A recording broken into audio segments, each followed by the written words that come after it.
Hebreos 10, 1 al 10.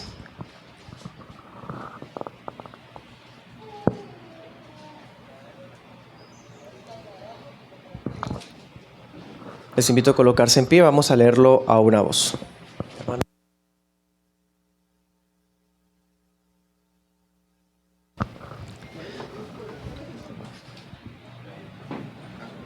Dice: porque la ley, teniendo la sombra de los bienes venideros, pero no la imagen misma de esas cosas, nunca puede hacer perfectos a los que se acercan, por los mismos sacrificios que ellos ofrecen continuamente cada año.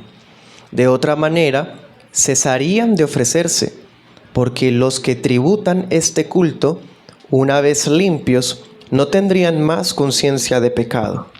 Pero en estos sacrificios cada año se hace memoria de los pecados, porque es imposible que la sangre de los toros y de los machos cabríos quite los pecados, por lo cual, entrando en el mundo, dice: sacrificio y ofrenda no quisiste, mas me preparaste cuerpo. Holocaustos y expiaciones por el pecado no te agradaron. Entonces dije: he aquí que vengo, en el rollo del libro está escrito de mí, para hacer, oh Dios, tu voluntad. Diciendo arriba: sacrificio y ofrenda y holocaustos y expiaciones por el pecado no quisiste, ni te agradaron, las cuales se ofrecen según la ley. Entonces dijo: he aquí que vengo para hacer, oh Dios, tu voluntad. Quita lo primero para establecer lo segundo, por cuya voluntad somos santificados mediante la ofrenda del cuerpo de Jesucristo, hecha una vez para siempre. Amén. Puede sentarse.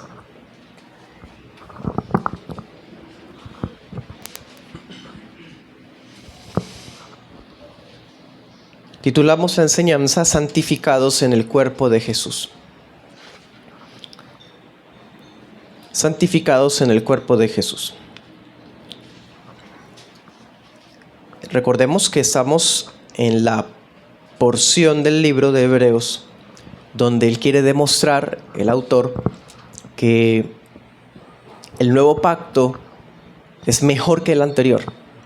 Y eso incluye el sistema de ceremonias que había antes. Dentro de esa ceremonia estaba la presentación anual del sumo sacerdote en el lugar santísimo de un templo que quedaba en Jerusalén. En ese templo el sacerdote llevaba sangre de animales para perdonar los pecados de la nación, ¿sí? Los pecados que fueran por ignorancia solamente. Y así tenía que hacerlo cada vez al año. Recordemos que él estaba mostrando que ese antiguo pacto estaba compuesto de restricciones, temas de comidas, bebidas, asuntos físicos, externos, ¿sí? Pero no podía perfeccionar el alma de los miembros de la nación. Él ha estado desarrollando esa idea con el propósito de demostrar no solamente que el nuevo pacto es mejor, sino que Cristo como sacerdote del nuevo pacto es mejor que el sacerdote del antiguo pacto.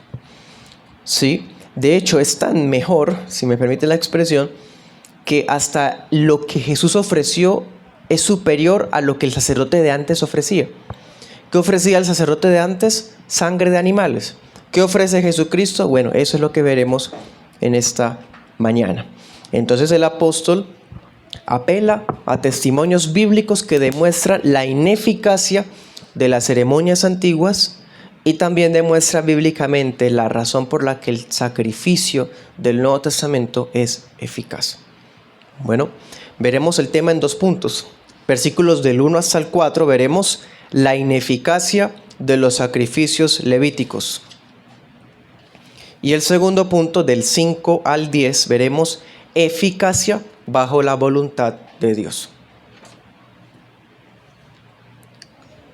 Primer punto, la ineficacia de los sacrificios levíticos. Leamos versículo 1. Dice: la ley era solamente la sombra de los bienes venideros, no la realidad misma de las cosas. Por eso La ley nunca puede hacer perfectos a los que cada año se acercan a Dios para ofrecer los mismos sacrificios. El apóstol retoma la idea de que la ley solo era sombra, solo tenía la sombra, dice otra versión, es apenas el contorno de los bienes venideros. Es una idea que él ya estaba hablando antes. Miren, por ejemplo, capítulo 9:9. ¿Se acuerdan? Había dicho todo esto es un símbolo para el tiempo presente o figura, dice otras versiones. Dice, pues las ofrendas y sacrificios que allí se ofrecen no pueden perfeccionar la conciencia de quien practica dicho culto. Ahí mismo, mire el 11. Pero Cristo ya ha venido como sumo sacerdote de los bienes futuros, venideros. ¿Sí? En fin, ya se ha estado hablando, también anoté 8:5. Y este otro versículo importante, Colosenses 2:17. O sea, es esa manera de hablar de que la ley era una sombra, ya es algo que se ha estado usando antes, si se acuerdan. Algo que, por cierto, es característico del apóstol Pablo. Ese lenguaje es propio del apóstol Pablo, como lo muestra Colosenses 2:17. Este término sombra, haga de cuenta que estamos en un campo y estamos en plena luz del día, el sol está ahí visible y hay muchos árboles. Resulta que nos hacemos detrás de un árbol y ya no vemos el sol. Sí, el sol nos está haciendo, el árbol nos está haciendo sombra. Eso es lo que él está queriendo expresar, que la ley era una sombra, es decir, no nos dejaba ver la imagen misma de donde provenía esa luz. Entonces, ya que la ley era una sombra, entonces las ceremonias que había bajo esa ley eran incapaces de perfeccionar a la gente que se acercaba a Dios a la luz de esa ley. ¿Sí? Todos los adoradores del periodo antiguo se acercaban a Dios dentro de los términos de Dios. ¿Y los términos de Dios cuáles eran? La ley. Nadie podía acercarse a su manera, tenía que hacer todo, bueno, y todavía no se puede. Pero me refiero a que antes era muchísimo más estricto. El simple hecho de que había solo una tribu que podía servir a Dios, de esa tribu solamente una casa paterna podía servir, de esa casa paterna solamente uno era el sacerdote, ¿sí? O sea, era demasiado limitado. Y aún así, los que podían acercarse más cerca que todos los demás, tampoco eran perfeccionados en su corazón. A propósito, un paréntesis, dése cuenta que en el versículo 1, en el versículo 2, 3 y 8 de lo que estamos leyendo, él sigue hablando de los sacrificios en tiempo presente, ¿no? O sea, es otra prueba más de que el templo estaba en pie, ¿sí? Esas cosas son detalles interesantes para no solamente corroborar o darle puntos a favor a la teoría de que Pablo es el autor, sino para demostrar que el templo ya había sido destruido, no había sido destruido, por lo tanto Hebreos tuvo que haber sido escrito temprano. Cierro el paréntesis, son detalles interesantes. Ahora, hermanos, es importante explicar otra cosa. Ya explicamos lo que significa sombra.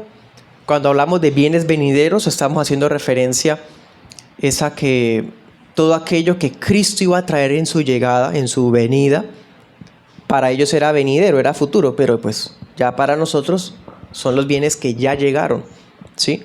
Pero hay otro detalle que vale la pena explicar. Ahí dice que nunca puede hacer perfectos. ¿Qué es eso de perfectos? ¿Qué es perfección en ese sentido? Bueno, cuando evangelizamos y le hablamos a las personas acerca de la ley, casi siempre las personas apelan al hecho de que todos somos pecadores y que no hay nadie perfecto. Incluso dentro del contexto neoevangélico, cuando uno habla de santidad, no falta el que objeta diciendo es que nadie es perfecto, ¿sí? El término perfección del que se está hablando acá no tiene que ver con impecabilidad moral. No está hablando de alguien que es 100% puro, porque eso no existe entre nosotros. El único impecable es el Señor Jesús, el único inmaculado. Bueno, Así que no estamos hablando de una perfección en ese sentido. Entonces, cuando él habla acá de esa perfección, ¿de qué habla? Bueno, hermano, mira el contexto, lo que estamos leyendo. Está hablando de sacrificios que buscaban una limpieza, una purificación de pecados, de conciencias. Eso es lo que él está hablando. Es decir, una perfección en el sentido de un lavamiento. ¿Sí? Es algo así como equiparable al término justificación que usa Pablo o al término purificación que usa Pedro. Bueno, entonces que quede claro que estamos hablando no de que ahora el Evangelio sí nos hace perfectos, porque ni siquiera nosotros en el Evangelio somos gente perfecta. Bien, entonces no está hablando de perfectos de gente casi que divina, sino está hablando de personas que han sido limpiadas de sus pecados. ¿Listos? Como sea, hermano, para el apóstol hay un detalle muy importante en este solo versículo. Él está diciendo acá que la ley, que traía ceremonias de sacrificios antiguos, nunca pudo hacer perfecto a nadie. O sea, nunca logró limpiar a nadie totalmente. ¿Cierto? ¿Y cuál es el argumento que él usa? ¿Cómo comprueba él que la ley era incapaz? Léanlo en el versículo 1. Bueno, la incapacidad de la ley ceremonial se hacía patente por el hecho de que requería ofrecer los mismos sacrificios cada año. Él está diciendo, les compruebo que esa ley, aunque era divina, no estaba diseñada para perfeccionar a la gente, para limpiarla, porque es que siempre, cada año, y los mismos sacrificios, había que ofrecerlos. O sea, la premisa es esta: todo sacrificio que necesita repetirse es ineficaz. Esa es la idea. ¿Y por qué es ineficaz? Porque no limpió a la persona que lo estaba haciendo, por eso tiene que volverlo a hacer. Bueno, leamos Romanos 8:3.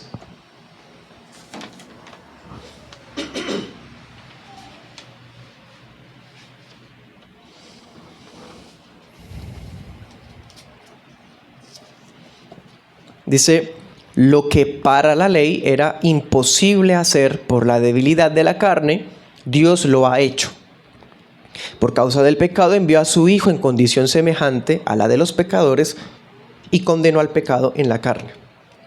Entonces se encuentra una y otra vez el apóstol Pablo, las Escrituras, el Espíritu Santo, nos dicen que para la ley es imposible, dice Hebreos, nunca puede hacer perfectos, o en otro sentido, limpiar a nadie. La ley no tiene ese propósito. Nunca lo tuvo. Bueno, pues precisamente por eso era que necesitaba repetirse y repetirse y repetirse todos los años las mismas ceremonias. En cambio, hermano y amigo, si usted mira Hebreos 10, no pierda la cita principal. Si estamos diciendo que la ley era la sombra y nunca pudo, ¿qué implica eso? Que cuando ya llegaron los bienes venideros en el Evangelio, ¿qué implica? Que el sacrificio del Nuevo Testamento sí pudo lograrlo, sí es eficaz. O sea, el sacrificio que inauguró el nuevo pacto es la imagen misma de esos bienes que habían de venir. En un lado era una sombra de algo que era futuro. En el Evangelio es una realidad, algo que ya llegó. ¿Sí? Además, en la ley el sacrificio tenía que repetirse y repetirse y repetirse porque era ineficaz. En cambio, en el Evangelio, el sacrificio fue el medio idóneo para perfeccionar a los creyentes. Cito a Calvino, abro comillas. Durante la ley se simbolizó vagamente y con líneas toscas e imperfectas lo que en el Evangelio se nos presenta con vivos colores y gráficamente visible. Cierro comillas. Si la ley era una sombra, era como un dibujo, un bosquejo, algo poco entendible. Ya con el Evangelio no tenemos ni siquiera una imagen o una foto, tenemos a la persona misma. Sigamos adelante, versículo 2. Si fuera de otro modo, cesarían de ofrecerse tales sacrificios, pues los que rinden este culto, una vez limpios, ya no tendrían más conciencia de pecado. O sea, lo mismo que estábamos diciendo. Si realmente se hubiera podido lograr esa perfección que estamos hablando, mediante los sacrificios antiguos, esos habrían cesado de ofrecerse. Pero no, ese culto debía tributarse continuamente. Si esos sacrificios, por decir algo, los holocaustos de Levítico, el día de la expiación que aparece en Levítico, las fiestas judías, todas las ofrendas especiales que había antes, si alguna de ellas hubiera sido eficaz, la persona que lo hubiese ofrecido hubiese quedado limpia en su conciencia, ya no hubiese quedado en su corazón culpa. Nunca hubiese quedado más rezagos o inclinación malvada hacia el pecado. Pero no. Cada año había que celebrar las fiestas judías. De hecho, ¿se acuerdan? Si usted ha leído las Escrituras, especialmente Éxodo y Deuteronomio, los hombres debían presentarse al menos 3 veces al año y no podían ir con las manos vacías. Claro, porque ¿a qué iban? A hacer sacrificio. Entonces, si alguien iba y no llevaba nada, perdía la ida.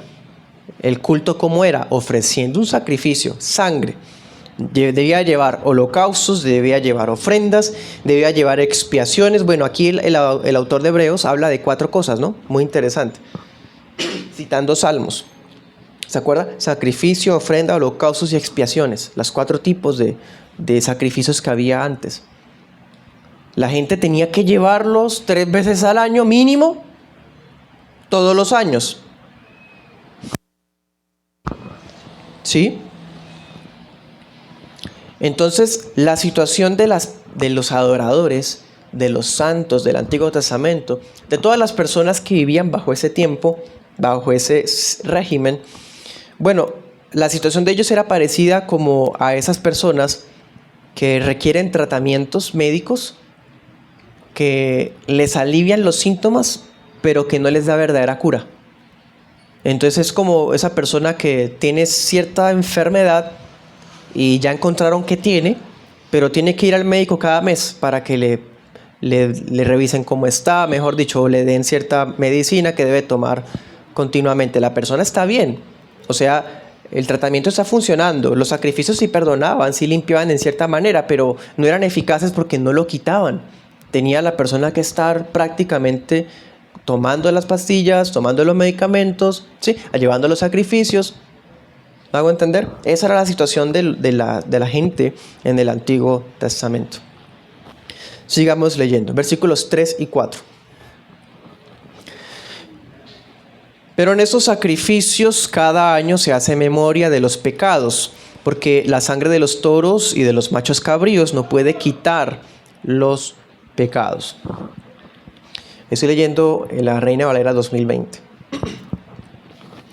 ¿Qué utilidad tenía entonces la repetición de esos sacrificios? Bueno, en un capítulo anterior vimos, más tarde haremos referencia a eso brevemente, que la limpieza que lograba los sacrificios antiguos era externa, era algo más físico.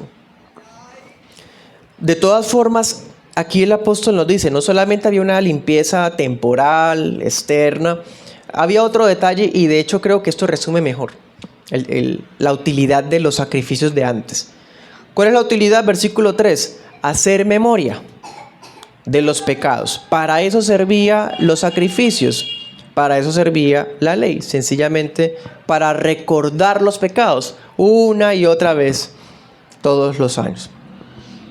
Entonces dice el apóstol, los sacrificios solamente servían para recordar la condición pecaminosa en la que estaba la gente, porque, siendo francos, la sangre de simples animales, como toros, como cabritos, es imposible que pudiera quitar los pecados. Los pecados no era algo simplemente externo, es un asunto moral, espiritual, que sangre de animales no puede quitar, ¿sí?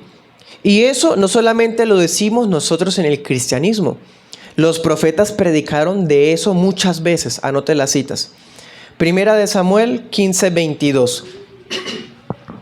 El profeta Samuel le dice a Saúl: Dios se deleita más en la obediencia que en los sacrificios. Salmo 58 en adelante. El profeta Asaf, Dios le dice a él: si yo tuviera, Dios habla a través de él: si yo tuviera hambre o si yo dependiera de tus sacrificios, ni siquiera te lo diría. Yo no quiero tus sacrificios, sencillamente. Salmo 51:17 dice David, el profeta David: tú no quieres sacrificios que yo pueda darte, tú quieres un corazón contrito y humillado. Isaías 1:11 en adelante. ¿Qué habla el profeta ahí? Dice el Señor: estoy harto de sus sacrificios, de sus días de Shabbat. Estoy harto de sus asambleas, de sus fiestas. Más bien, hagan justicia, hagan misericordia. ¿Se acuerdan? Bueno, Jeremías 6:20. Oseas 6:6. Amós 5:22 en adelante. Miqueas 6:6 en adelante. Y Marcos 12:33, etcétera. Hermano, en todos esos versículos, y seguramente me faltan más, se habla que Dios no pedía los sacrificios como diciendo: tengo hambre. ¿Qué pasó que no me han traído mi menú de hoy? ¿O qué pasó que usted no ha traído, entonces no lo puedo perdonar? No, Dios dice: es más, estoy cansado de esos sacrificios, ustedes están dependiendo de ellos. Había gente que llevaba su sacrificio mecánicamente, ritualmente, tradicionalmente, lo colocaba ahí, se quemaba el holocausto y salía a seguir igual. Lo mismo. Eso sigue pasando hoy día, hermano. Sigue pasando. Pero dése cuenta, la esencia de la adoración no estaba en sacrificar un animal. La esencia estaba en cómo estaba ese corazón, si había sido perfeccionado o no. ¿Me hago entender? Bien, entonces en este primer punto que vimos que los sacrificios levíticos son ineficaces, siempre han sido ineficaces. Por eso mismo era que tocaba hacer los mismos sacrificios continuamente cada año. Porque es imposible que sangre de animales logre quitar los pecados. Bueno, vamos al segundo punto: eficacia bajo la voluntad de Dios. Leamos versículo 5.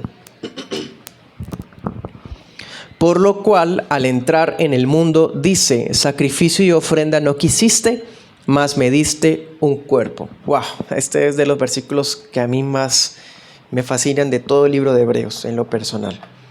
Es muy impresionante lo que dice acá, hermano. En medio de ese ciclo triste, repetitivo, de sacrificios ineficaces, el Verbo se encarnó. ¿Se da cuenta lo que estaba diciendo acá el apóstol? Está citando Salmos. Esto está en Salmos. Lo que dice del 5 al 7, él está citando Salmos, el Salmo 40. Y él está diciendo que cuando Dios Hijo ingresaba al mundo, habló con el Padre. Hermano, eso solo lo puede decir alguien inspirado por el Espíritu para saber esa conversación que hubo. ¿Y qué es lo que le dice Cristo al Padre? Sacrificio y ofrenda no quisiste. Lo que estamos diciendo con todos los versículos que citamos. Estoy harto de los sacrificios, no quiero sacrificio, misericordia quiero, no sacrificio. Y sí, una y otra vez. Entonces el Cristo, el Hijo, le dice al Padre: ya no quieres más ofrendas ni sacrificios. Entonces me preparaste cuerpo. Dese cuenta de lo que estamos leyendo ahí, hermano. Tú me apropiaste un cuerpo, tú me has dado un cuerpo. O sea, lo que no pudo satisfacer tu voluntad antes, encontraste, por así decir, el método para así lograrlo. ¿Cuál? Me preparaste un cuerpo. El Espíritu Santo le reveló esto a David y se lo reveló al autor de Hebreos. Una porción de la conversación que se llevó a cabo en la eternidad entre las personas de la Santísima Trinidad. Impresionante. Anote este texto, Hebreos 2:14. Esto es lo que se conoce como el pacto intratrinitario de redención. Cuando el Padre le da una misión al Hijo y el Hijo dice, yo voy. Impresionante. Versículos 6 al 9. Aquí sigue hablando Jesús. Dice, holocaustos y expiaciones por el pecado no te agradaron, le habla al Padre. Entonces dije, aquí vengo Dios para hacer tu voluntad. Wow. Como en el rollo del libro está escrito de mí. Impresionante. Al decir primero, sacrificio y ofrenda, holocaustos y expiaciones por el pecado no quisiste ni te agradaron, cosas que se ofrecen según la ley, y luego añadir, he aquí vengo Dios para hacer tu voluntad, quita lo primero para establecer esto último. Mire la exégesis que hace, la argumentación que utiliza, impecable, bíblica, para demostrar que el sistema levítico no solo es ineficaz, sino que es el nuevo sistema cumple lo que el antiguo no logró. El Hijo está afirmando que los holocaustos y expiaciones de Levítico, del sistema de Aarón, del antiguo pacto, no agradaban a Dios. ¿Cómo así que no lo agradaban? Si vemos, por ejemplo, que cuando Noé salió del arca y sacrificó, al Señor le subió aroma agradable. Cuando vemos, por ejemplo, que David sacrifica en el monte Moriah, cuando está el ángel matando a la gente en Jerusalén y sube el humo de ese holocausto, el Señor se propicia. Entonces, ¿por qué dice que no le agrada? Si vemos muchos textos donde cuando la gente hacía un sacrificio, a Dios sí le agradaba. Él está hablando acá en términos de complacencia. No lo agradaban porque no lo complacían completamente, no lo satisfacían, no satisfacían la voluntad de Dios. ¿Y por qué no la satisfacían? Precisamente porque mañana tocaba ofrecerlo otra vez, y pasado mañana y el otro año, y así. Si hubiese satisfecho la voluntad de Dios completamente, se acaba la necesidad de seguir ofreciendo esos sacrificios. Entonces, ¿cuál es esa voluntad? Él dice, las cuatro formas de adoración de antes, sacrificios, ofrendas, holocaustos, expiaciones, no te agradaron porque no lograron satisfacerte, no propiciaron la santa ira de Dios, ni siquiera perfeccionaron a nadie. Entonces, ¿qué dice? Me diste un cuerpo para hacer, oh Dios, tu voluntad. ¿Sí? Es decir, la sangre de los animales no agradó a Dios, no quisiste esas cosas, pero ahora me diste un cuerpo. Esa sí fue la voluntad de Dios. El sacrificio de ese cuerpo de Cristo sí satisfizo a Dios.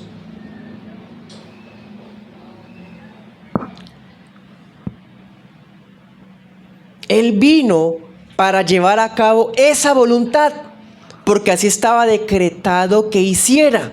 Dice, como en el rollo está escrito de mí. Está diciendo, en la ley, en el Antiguo Testamento completo, se habla de esto, de lo que yo vengo a hacer. Vengo a hacer tu voluntad, Dios. Y dice Dios Hijo a Dios Padre. Impresionante. Bueno, este tipo de textos ridiculiza el modalismo, ¿no? La secta unitaria. Pero bueno. Entonces, Él vino para llevar a cabo esa voluntad, y cumpliendo esa voluntad, ¿qué ocurre en últimas? Quita lo primero. ¿Qué es lo primero? Holocaustos, expiaciones, todo eso, para establecer lo segundo. ¿Qué es lo segundo? La voluntad de Dios en el cuerpo de Cristo. Impresionante. Y hermano y amigo, Cristo Jesús es el único que cumplió la voluntad del Padre. Juan 6:38.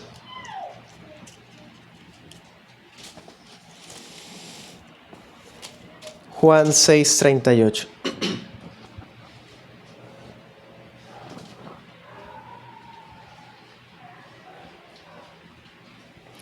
Mira lo que dijo Jesús.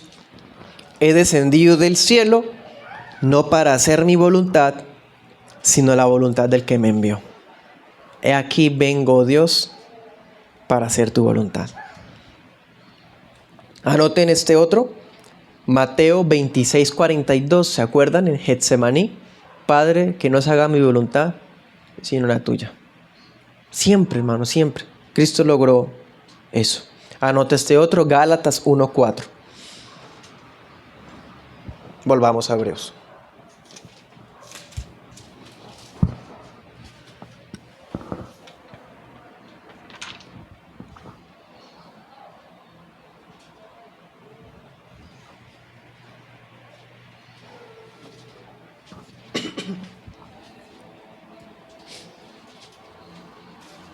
Versículo 10.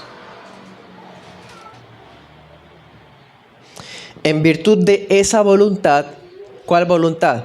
La voluntad que Cristo cumplió a través del sacrificio de su cuerpo. En virtud de esa voluntad somos santificados. ¿Santificados qué es? Perfeccionados, lo que decía al comienzo.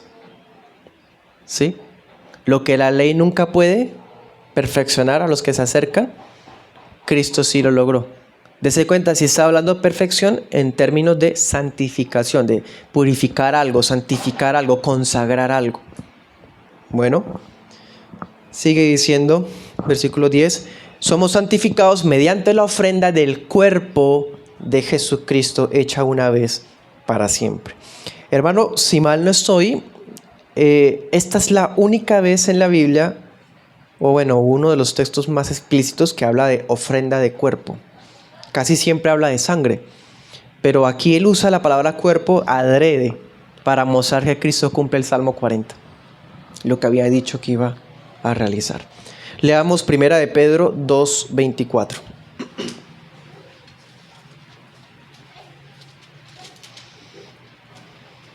Primera de Pedro 2:24. Dice: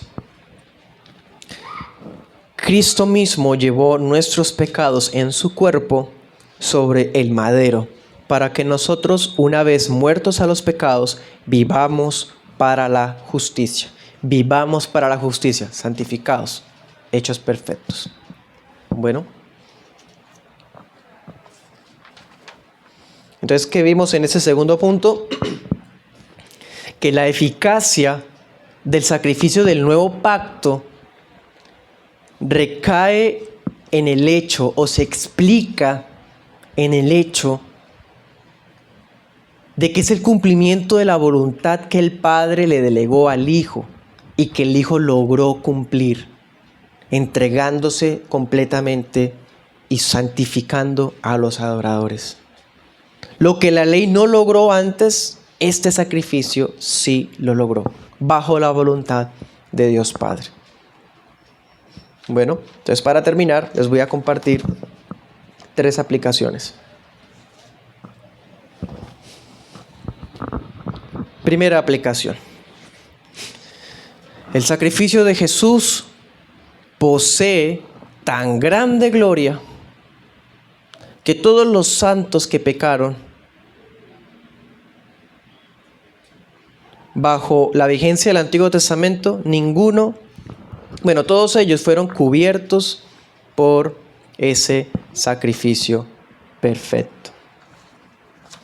¿Sí? Todos ellos fueron beneficiados. Pero también otro detalle. En ese sacrificio que Jesús hizo, demostró la eficacia de su sangre por un detalle, hermano. Recordemos. ¿Cuál era la prueba que él usó para mostrar que no era eficaz el sacrificio de antes? Que había que repetirlo. ¿Cómo demuestra él que el sacrificio de ahora es eficaz? Que termina diciendo que fue ofrecido una vez para siempre. Esa es una conclusión con broche de oro. Una evidencia de la eficacia de lo que Jesús logró, hermano, está en el hecho de que no necesita repetirse. Entonces, primera aplicación. La eficacia de lo que Jesús logró es tan evidente y se demuestra en el hecho de que no necesitó venir muchas veces, sino que le bastó una sola vez para satisfacer la ira de Dios y santificar a los escogidos. Otra aplicación. el apóstol está enseñándonos que los sacrificios antiguos eran ineficaces porque había que repetirlos, ¿cierto? Y porque no lograban transformar la conciencia de las personas. Pero, ¿qué ocurre ahora, hermano, en el Nuevo Testamento? Que la ofrenda del sacrificio de Cristo dio por terminado los sacrificios anteriores. Y por lo tanto, si hoy día hay alguien que siente que tiene que sumar algo, que tiene que añadir algo a eso que Jesús hizo, es que yo tengo que también poner algo. O sea, Jesús puso el 99, yo debo poner el 1. Bueno, si una persona actúa de esa manera, hermano, empezando que no ha entendido el Evangelio, no ha nacido de nuevo, realmente. Porque estamos hablando de eficacia del sistema. En el antiguo pacto era ineficaz porque había que repetir. En este sistema donde estamos nosotros es eficaz porque no hay que repetirlo. Entonces, si alguien dice que hace falta algo, una penitencia, una obra, vamos a rezarle a un santo, a la Virgen, a los ángeles, invoquemos a los muertos, no sé, hagamos una obra de caridad millonaria. O sea, si hace falta añadirle algo a lo que Jesús se supone que ya cumplió, esa persona está insultando lo que Jesús ya hizo. Tercera aplicación. Voy a ser mucho más específico y directo con un detalle. Si es algo inconverso pretender sumarle algo al sacrificio, es una blasfemia que alguien intente repetir lo que Cristo hizo. Es impío que alguien quiera repetirlo. Y hermano, eso ocurre todos los días a través de la misa papista, la misa católico romana. Ellos en su creencia, todas sus misas, de hecho por eso se llama misa, cada día en todas las iglesias romanas del mundo sacrifican a Cristo en la Eucaristía, porque declaran que el pan y el vino se transforman realmente, literalmente, en la carne y el cuerpo. Están volviendo a sacrificar a Cristo en su acto. Así que esa práctica debe ser tratada como una blasfemia contra la persona y la obra de Cristo.